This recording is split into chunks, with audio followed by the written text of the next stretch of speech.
Did you think your video was on mute?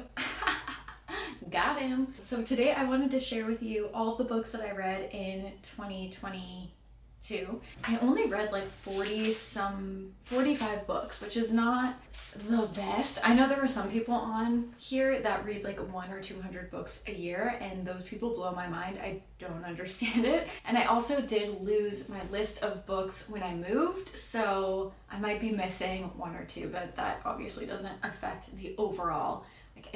I'm not missing like a ton of them or anything. So I read around 45 books this year, which is not great, but it's still good. I'm so happy I read that much. But let's get into it. I'm just gonna go through in order of which I read them, except for the Darcy Coates books. I'm all just gonna talk about in one go, and then I'll give a quick synopsis of each one. Okay, so the first book that I read of the year was Hill House by Richard Matheson. This is like your typical haunted house type story, and to be honest, I did not love it as much as I thought I would.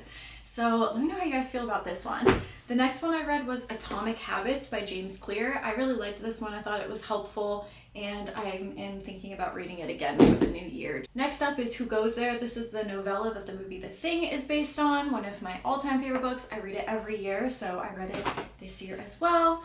Next up, we have Bret Easton Ellis's Less Than Zero. This is about a group of young college students who are very rich but have really messed up lives and kind of no support system. It's just a really sad story, to be honest. Next up, I read Control by William Goldman. This was an interesting one. It's like a sci-fi. I can't even, to be honest, really tell you what it's about. But it's about, I guess it's about different people who something horrible happens to them, and then you find out that they're all somehow connected. It's kind of a weird story. It wasn't really for me. I really liked the first half of it, and then the second half I kind of lost me. But he does have other books that are big, like movies and stuff, so maybe I'll check out some of those. Next up, Summer of Night by Dan Simmons. This is about a group of young kids who has to save their town from some paranormal happenings. Supernatural, not paranormal. Is that the same thing? No. Yeah.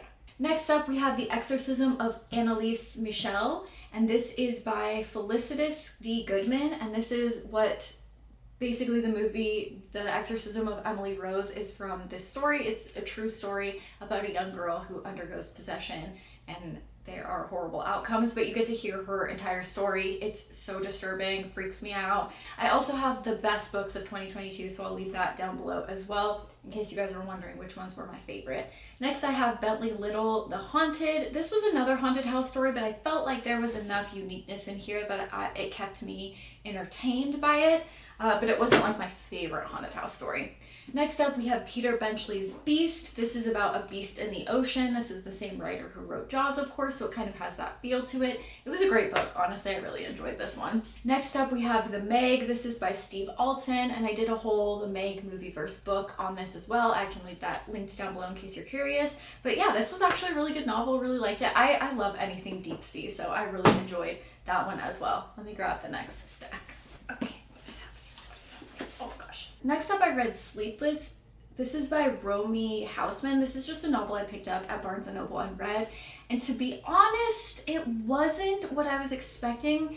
There are just some, like, you don't really know what's happening up until maybe like more than halfway through the story. And then you're kind of expecting all of these things to come together, and they kind of don't, in a way that felt satisfying.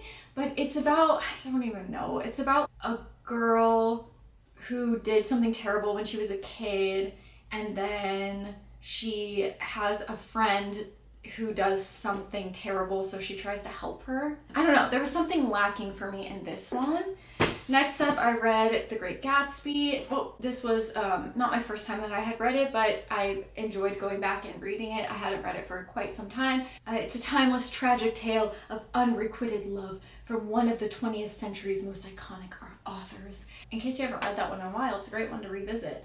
Next up, I read Scary Stories to Tell in the Dark. And to be honest, this was the first time that I read this one. Yeah, I don't know how I missed this as a kid. This would have been right up my alley, but this was the first year that I read it. Next up, I read James and the Giant Peach. This one I did an entire video about how horrific this book actually is and how I think it's just honestly a horror book disguised as a child's book. I will leave that video linked down below as well. Next up, I read Ruth Ware's The Death of Mrs. Westaway. This is about a young girl who gets an inheritance from a grandmother after she passes, but she doesn't have a grandmother, or she knew her grandmother who had already passed, but she goes because she needs the money. It's actually a really cool story. I really enjoyed this one. I think I liked it while I read it, but in retrospect, looking back at it, I really, really liked that guy. Next up, we have Norman Patridge's The Dark Harvest. This one is so fun. It's a little novella about a cute little Halloween boy, like a little pumpkin-headed boy that comes to wreak havoc on the town, and the town has to destroy it before like the strike of midnight on Halloween. It's such a cool story. Great one to read every Halloween. I will be reading this year as well. And then next up was Stephen King's Cycle of the Werewolf. This was the first time I had read this one, and I absolutely adored it. This one is just so fun. It goes through the months of the year about this werewolf kind of wreaking havoc on the town. All the months are connected though, and it's really cool. There's some illustrations in here as well, and it's just a really great book. Next up, we have Supermarket. This is by Bobby Hall, aka Logic. This one is about a young boy who works at a supermarket, and he's trying to write a book to better his life, but things aren't as they seem. I can't really give too much away from this one. I've ranked a bunch of celebrity books, the next few, so I'll leave that video linked down below. I go into deep analysis of these, which ones I liked, which ones I think could have been better, all that kind of stuff. And next up, we have Hilary Duff's Elixir. This is a novel about a girl who finds that her pictures that she takes always has a boy in the background, and she doesn't know if he's like an angel or a devil or what. Her father has gone missing, and so she tries to work with her friends to try to locate her dad. They don't know what happened to him, and he is involved in the elixir. There's kind of multiple storylines kind of weaved in throughout, but if you watch the video where I rank all the celebrity books, you will know how I feel about this one. Next up, I read Kendall and Kylie Jenner's The Story of Lex and Livia, Rebel City of Indra. This is a science fiction book about two girls who live very different lives. One is like a princess on an island, and the other one is a what do you call that when you don't have parents or a home? Orphan, and she lives underground, and they meet, and the story continues from there. So there is that guy. You can watch the video if you want to know how much I didn't like that story. And then here we have Tim Burton's The Melancholy Death of Oyster Boy. This is just a bunch of little stories. It's super Tim Burton. There's illustrations in here. Some are really deep and meaningful. Others are just fun and lighthearted. It's a great book, honestly. Next up, I read this guy, The Haunting of Nicolas Cage by Marco Manone. This is such a fun novella about Nicolas Cage. There's some like truth in here and some of the stuff that he's purchased, but it's also like a horror story revolving around him. It's such a unique idea, and I highly recommend this one if you guys are fans of Nicolas Cage. It was a fun read. And next up, I have The Last Testament of Crichton Smith. This is by Gavin Gardner, and I've read a few of his books before in my I Read Your Horror Stories, and he just is a writer that is right up my alley. And his new book, which is the follow-up to For Rye, I just saw him post the other day, will be out I think soon. Like I think it's done, so I'm very excited to read that one. So this one is about a boy who's a man who's taking care of his mother, and he needs money to fund her, so he uses a gift of knowing when somebody's going to pass away so he can go and steal their money. It's a cool story. It's really fun, pretty dark and twisted, just the way I like it. And then I also read another one I don't have the physical copy of, called A Bunch of Fives by James Flynn. That was another one that was sent to me as well, and that one was a bunch of short stories, some sci-fi, some social commentaries, just kind of like a bunch of everything in there. Next up, I read The Overnight Guest by Heather Gudenkauf. This was such a fun one. This is about a woman who's staying at the house that she's writing a true crime fiction about because a family was murdered there, and then she finds a young boy outside. So, and then the story continues from there. But it's like a few others. Oh god, oh no, this is a disaster. Okay, whew, that was rough. But there's a few stories kind of mixed in. It's such a fun book. I really enjoyed this one. Next up, I read The Haunting of Hill House by Shirley Jackson. This is a few people that are chosen to stay in this house to do some paranormal investigations with it. Next, I read The Silent Woods. This is by Kimmy Cunningham Grant. This is about a father and his daughter who are living in the mountains, isolated. You don't know why, and then slowly you kind of figure out why. It's really a heartbreaking story. Like, it's more drama, depressing, emotional. This book made me sob. This is yeah, it's a sad book, but it's just like one of those heartfelt stories. I really enjoyed reading that one. Next, I read The Terror by Dan Simmons. This was maybe my favorite book that I read this year. Holy crap, this book is fantastic. It's about the Franklin expedition, the 2 boats that went up to the Arctic in 1845. Yeah, the Erebus and Terror, and they went up to prove that there was a Northwest Passage that they could boat all the way through. And you get to see all the horrendous things that these real people actually had to go through. Obviously, some of it is fiction, but some of it did happen. Their loss of food and their inability to stay warm and getting stuck in the ice, and there's just so much. Oh, and scurvy. Did I mention scurvy? Because I think I've talked about scurvy in, I don't know, every video this year. This definitely got me interested in scurvy. Sounded weird. Anyways, fantastic book. Highly recommend that guy. Best book of the year, I think. Next up, The Martian by Andy Weir. This is about a man who gets trapped on Mars by himself. He gets left there, and the entire world tries to fight to rescue him. And just his like ability to survive and figure things out, and his strength is so inspiring, and his disposition. Like, it really goes to show you how much your disposition affects your situation. It's a very interesting book. I absolutely loved it. You get a lot of behind his thought process and how he figures things out. It's so fantastic. I did a movieverse book on this, and I will leave that down below in case you want to watch it. Next up, I read Sandcastle by Frederick Peters and Pierre Oscar Levy. And this is the graphic novel that the movie Old is based on. This is about people that get trapped on an island, like a beach, and time speeds up so they age quicker. It's honestly a great graphic novel. It's fantastic.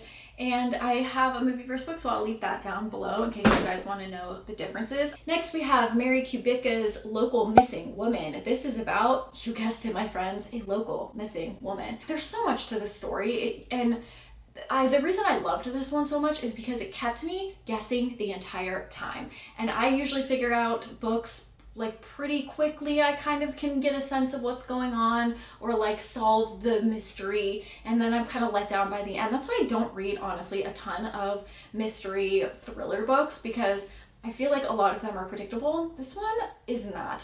Leave me your thriller suggestions down below if you don't mind. Books that surprised you. The last 2 books I read of the year were It Ends With Us and It Starts With Us by Colleen Hoover.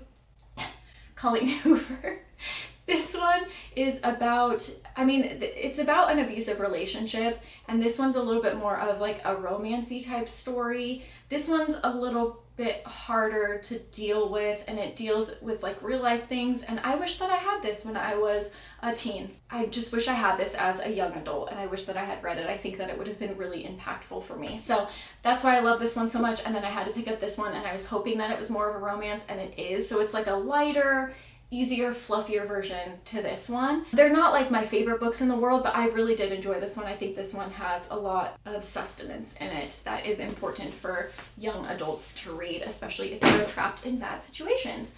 Next up, we have my Darcy Coates section. I didn't want to put these in order of which I read them just because they're all the same author. So I'm just going to go through really quickly and talk about those, although I did just do a whole video on the Darcy Coates that I read this year and ranked them. And some of you found it helpful, which I am so thankful for, because that's really why I make these videos. So let me rush through these really quick. I'll give you like a quick 1-sentence synopsis of each one. Okay, Craven Manor, a young boy, these are all Darcy Coates. Craven Manor, a young boy gets a job taking care of Craven Manor, but there's more than meets the eye to this mansion.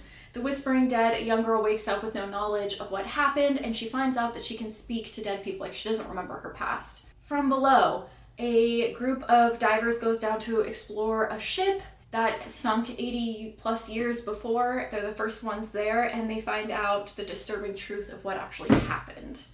Next up, The Haunting of Leigh Harker. This one's a haunting story, but I can't really give too much away. It's creepy, it's fun, and it's definitely not what you think it is.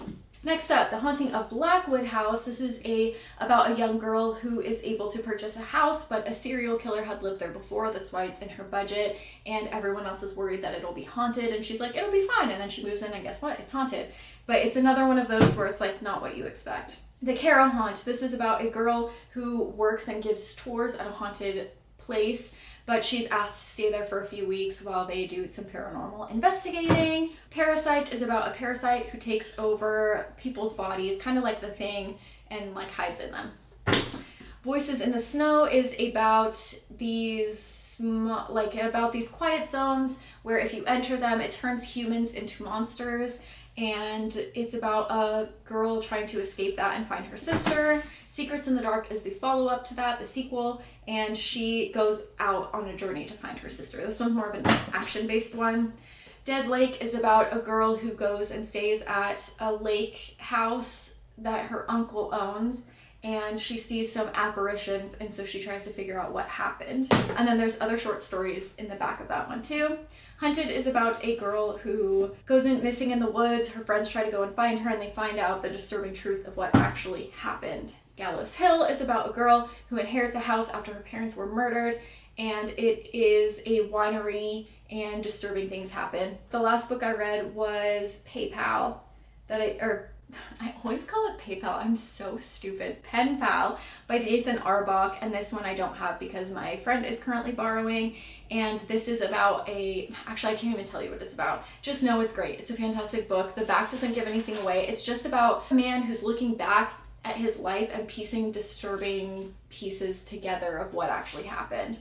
But I will leave that at that. So those are all of the books that I read this year. Please feel free to leave a list of books that impressed you the most this year. Thank you so much for watching, and yeah, happy reading, guys. Here's to the new year. Hopefully we can get more books read in 2023. And I will see you soon with another horror video. Bye, guys.